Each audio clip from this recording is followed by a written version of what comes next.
On va passer la parole à Sandrine Barbeau. Alors, je suis content d'avoir une francophone dans notre panel. Et elle va nous présenter son appli pour les urgences chirurgicales. C'est une appli, je pense, pour l'aide au diagnostic, à la conduite à tenir. Exactement. Pour les internes ou les chefs de clinique. Tout à fait. Je suis chef de clinique à Grenoble, c'est des cliniques Bruxelles parce que j'ai passé une petite année à Bruxelles et ça fait 3 ans que je suis dans le bureau de l'association des jeunes chirurgiens viscéraux et on a eu l'idée de créer une application smartphone tout simplement parce que notre association qui a été créée en 2005 a pour but de coordonner, de participer à la formation continue, à la défense des intérêts, de la formation et de l'information de qui vient des internes, des jeunes chefs de clinique et d'assistants et des jeunes chirurgiens qui pratiquent la chirurgie viscérale, générale ou digestive et qui prennent des gardes d'urgence. Et donc l'objectif de cette application qu'on a voulu monter, c'était de mettre à disposition gratuitement pour nos membres, donc les internes et les jeunes chefs, qui ont un smartphone, donc je pense que 100% des internes et des chefs de clinique, et une application donc d'aide à la prise en charge des urgences chirurgicales dans leur spécialité, donc pour les gens qui prennent des gardes d'urgence. Donc c'est une application qui nous a pris 3 ans à monter, puisque bien sûr on n'a pas fait ça à 100% de notre temps. Moi je suis arrivée dans le bureau en novembre 2015 et pendant 1 an on a beaucoup travaillé sur le concept. Donc on a élaboré un cahier des charges, donc c'est pas vraiment mon domaine, il a fallu qu'on fasse quelques recherches, qu'est-ce que c'est qu'un cahier des charges, qu'est-ce qu'il faut mettre dans un cahier des charges, quels sont les objectifs du travail, quels sont les acteurs du projet, les impératifs techniques, les exigences fonctionnelles qu'on pouvait avoir à mettre en place, et puis comment est-ce qu'on allait développer cette application. On s'est bien sûr fait aider d'un partenaire commercial, puisque c'est pas nous qui avons créé l'application, on a créé le contenu, et donc c'est un laboratoire qui nous a subventionné largement cette application. Il a fallu qu'on choisisse le prestataire, le concepteur de l'application, et là je profite pour le remercier grandement. C'était M. Dimitri Lenoble à Reims qui nous a beaucoup aidé et qui nous a fait une application, comme vous allez voir, extrêmement didactique. Nous, notre travail, pendant 2 ans, ça a été d'élaborer le contenu pédagogique. Donc on a fait beaucoup de réunions dans le bureau pour savoir effectivement quels étaient les chapitres qu'on allait mettre dans cette application. On a essayé de dichotomiser pour que ce soit le plus lisible possible et puis qu'on puisse avoir une recherche assez rapide. Donc, par exemple, on a dichotomisé en douleur abdominale fébrile, dans laquelle on a mis l'angiocolique, colique, l'appendicite, la cholécystite, la pancréatite, péritonite, sigmoïdite, etc. Et puis, comment est-ce qu'on a élaboré ce contenu? Eh bien, on s'est basé sur les recommandations nationales et internationales, sur les rapports de la Haute Autorité de Santé, du Collège des enseignants de discipline, des sites comme UpToDate, par exemple, qui sont extrêmement didactiques, l'EMC, on s'est basé également sur PubMed, parfois sur la monographie de l'AFC, et puis les chapitres sont actuellement en relecture auprès de nos pairs qui ont bien voulu accepter de se prêter au jeu pour voir si effectivement il n'y avait pas de choses qui leur paraissaient hors sujet et nous donner quelques conseils concernant la rédaction. Alors l'application va se présenter comme ça, donc ce petit logo qui est en bas à droite, JCV, qu'on peut télécharger donc sur l'App Store ou sur Google Play gratuitement, encore une fois. Et lorsque, pendant l'utilisation, on ouvre l'application, eh bien, on tombe sur les conditions générales d'utilisation qu'on a très longuement travaillé, parce que pareil, on n'était pas rodé à qu'est-ce qu'il fallait mettre dans ces conditions générales. On a beaucoup travaillé dessus, et notamment sur la responsabilité, bien sûr, de l'association, sur le contenu qu'on va publier, puisque même son ami a un très grand soin à élaborer ces chapitres.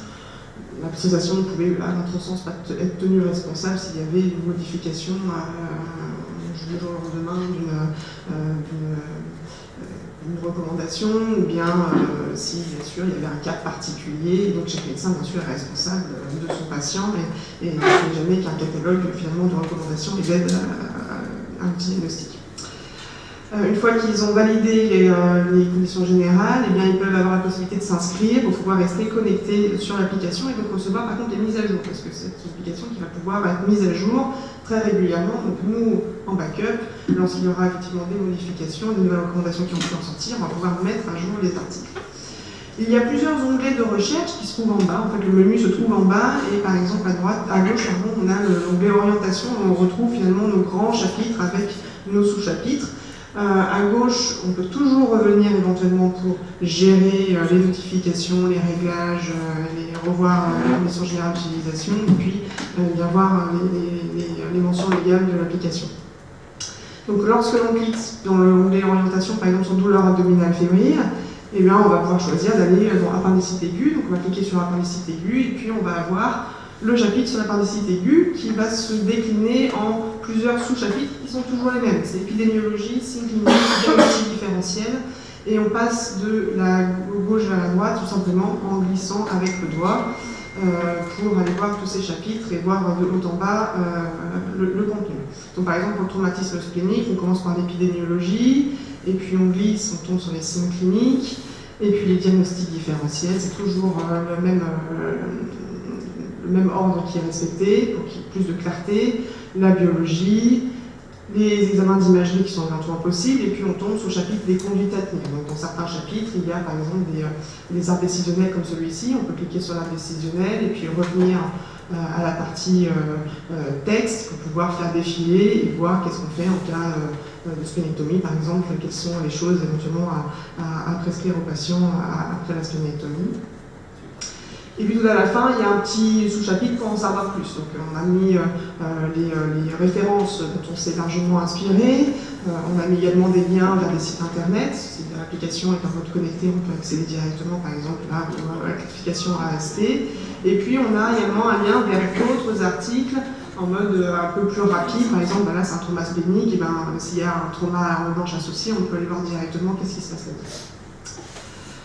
Il y a une petite plus là en bas de l'écran qui permet d'accéder à des fonctions supplémentaires assez rapidement, notamment une fonction qui nous paraissait assez indispensable, qui est la fonction notes. C'est-à-dire que bien sûr, on propose comment prendre en charge une appendicite aiguë, mais il peut y avoir par exemple des petites subtilités en fonction des centres où sont les internes. Je ne sais pas, par exemple un centre où on met des antibiotiques systématiquement avant toute appendicite aiguë, mais des antibiotiques différents parce qu'il y a eu des recommandations particulières d'un infectiologue par exemple. Et bien on peut tout simplement taper et associer à ce chapitre une petite note pour dire, ben voilà, moi dans mon centre ça se passe comme ça, on fait comme ça.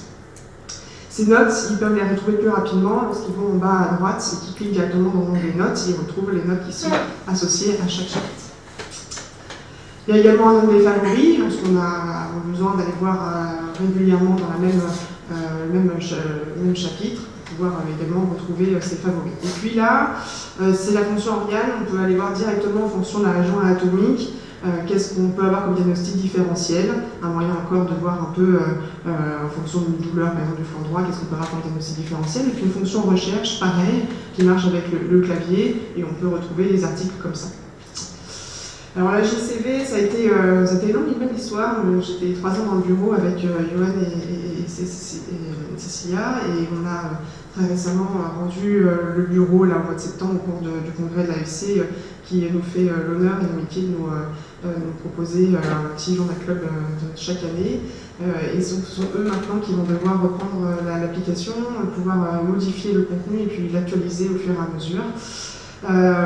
Et ensuite, qu'est-ce qui va se passer avec cette application? Eh bien, elle va être officiellement donc, sur l'App Store et sur Google Store en janvier, puisqu'on va la présenter officiellement à la SFCE. Les perspectives qu'on envisage pour l'application, eh c'est surtout des perspectives de développement, puisqu'on aimerait bien la faire grandir.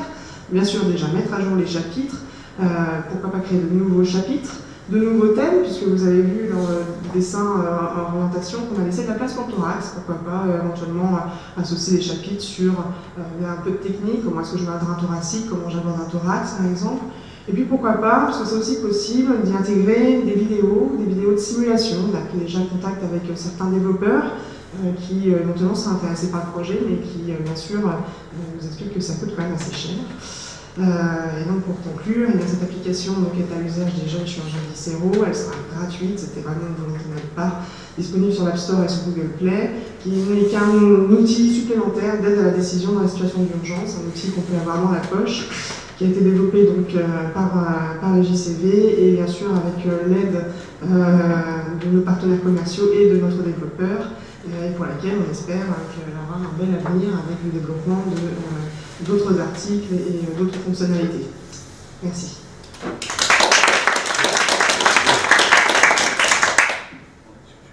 Oui, alors nous avons eu le temps pour des questions.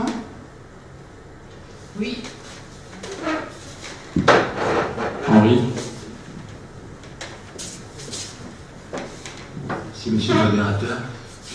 D'abord, je voudrais vous féliciter pour ce travail qui est multifactoriel dans le cadre de l'enseignement, de l'apprentissage. C'est tout à fait remarquable. Et alors, vous connaissez peut-être l'équivalent de votre association des jeunes chirurgiens viscéraux en orthopédie, qui ont fait un tout petit peu la même chose, mais ça me paraît être moins élaboré sur le plan de la formation. La question est la suivante, j'ai deux questions. La première, sur le plan purement institutionnel, vis-à-vis de l'Association française de chirurgie viscérale, est-ce que vous êtes intégré au niveau, j'allais dire, du bureau, vous avez un collège des enseignants, tout ça, ça a été validé par... Alors non, ça n'a pas été validé. Ce qu'on a fait, c'est qu'on s'est rapproché en fait des enseignants qui sont les mêmes en fait, qui sont dans le collège. Moi notamment, il y a Catherine Hervieux qui m'a proposé la lecture de plusieurs articles, et ça tombe bien, c'est d'urgence viscérale, donc c'est parfait. Donc c'est, on va dire, c'est une légitimité qui est de l'ordre du compagnonnage, c'est-à-dire qu'ils nous ont accompagnés mais de façon informelle. On n'a pas de partenariat ni avec le collège, ni avec l'Association française de chirurgie pour l'application. En tout état de cause, si vous avez besoin du soutien de l'Académie nationale de chirurgie, je me tourne vers mes collègues, il faudra soutenir, on a un ancien président, un vice-président, des jeunes dans le cadre, vous connaissez mieux que moi l'Association française de chirurgie viscérale. La deuxième question, alors dans tous les cas, vous pouvez compter au moins sur mon soutien. Voilà. C'est déjà pas mal. La deuxième question, j'ai cru comprendre que des éléments, j'allais dire, correspondant, on va dire, à l'identité des patients pouvaient être intégrés dans l'application par l'intermédiaire de celui qui avait accepté les conditions. C'est bien ça? L'identité des patients? Non. Non. Non. Ils peuvent ajouter des notes. Alors, des notes. On pourrait mettre éventuellement le nom d'un patient. Ces notes-là, nous, il n'y a pas du tout accès. C'est-à-dire que nous, quand on va récupérer vraiment l'application et tout le logiciel, on a un back-office qui va nous permettre de le modifier. Donc c'est là aussi qu'on attend l'aide informelle de toute bonne volonté, c'est-à-dire que de dire « Ah bah tiens, par exemple, ce chapitre-là, moi j'aurais plutôt insisté sur telle notion », nous on peut éventuellement corriger, modifier, et c'est tout de suite, quasiment instantanément remis en ligne. Et par contre, les notes, elles sont sauvegardées, elles sont complètement personnelles. Donc effectivement, s'ils veulent mettre sur leur téléphone « Madame X, appendicite aiguë », etc., c'est de leur responsabilité à eux. Mais les notes, par contre, ne sont pas diffusables aux autres. C'est des notes personnelles qui ne sont pas diffusables à un autre détenteur de l'application. C'est complètement personnel. Alors, je suis aussi professeur de médecine légale et de droit de la santé. Et je tiens à vous préciser qu'il faut quand même vous méfier vis-à-vis du 226-13 du Code pénal correspondant au secret professionnel sur toutes ces applications.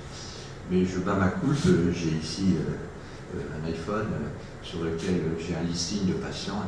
Normalement, je dois le déclarer. Je ne l'ai jamais fait. Bon, c'est enregistré, c'est pas très bon pour moi, mais il faut donc vous méfier sur ce point particulier. Néanmoins, ce travail, Madame la Présidente, Monsieur le Président, est tout à fait remarquable. Merci, Madame. Merci. Juste un commentaire avant de partir, peut-être d'autres questions, mais un commentaire qui va un peu dans le sens de cette première interrogation et en même temps de ces remarques. C'est-à-dire, quand j'étais à la tête de l'Université numérique et des sciences de la santé, maintenant l'UNES, nous avions eu une initiative de même type de la part de l'Association nationale des étudiants en médecine, qui avait conduit à produire, on l'avait financé avec l'UNF3S, l'UNES, un guide des urgences médico-chirurgicales qui était beaucoup plus simple que ce que vous avez produit. Il existe toujours, c'est téléchargeable. Donc ça veut dire qu'il y a une famille de produits, d'applis de ce type qui est en train de naître en orthopédie, etc.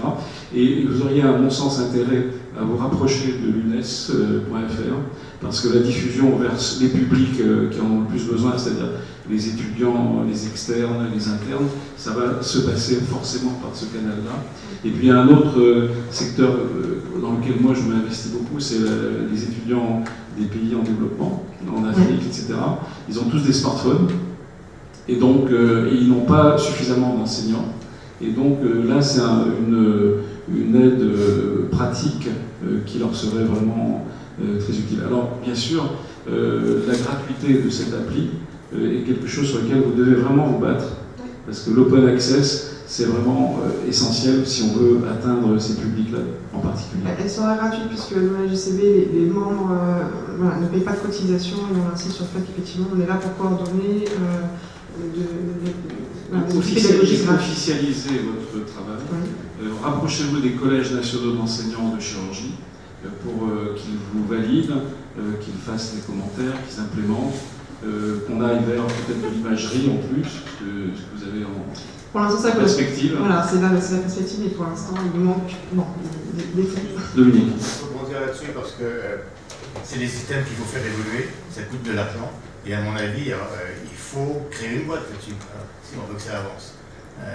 Alors ça coûte surtout du temps, moi ça m'a pris... Oui, mais le temps c'est de l'argent, c'est pareil. C'est-à-dire qu'à un moment, si on veut faire évoluer une appli comme ça, il faut un industriel. Voilà. Et donc, je crois que ça ne marchera bien que s'il y a un industriel. Ça ne veut pas dire que ça ne va pas être gratuit pour certains.